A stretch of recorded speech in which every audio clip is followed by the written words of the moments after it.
lúc clock năng mò clock mà phân co đai nhá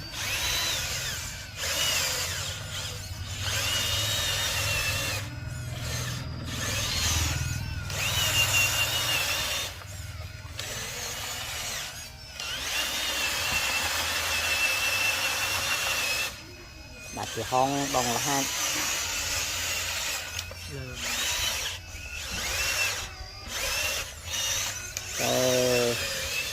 goodbye ở con màn trâu mơ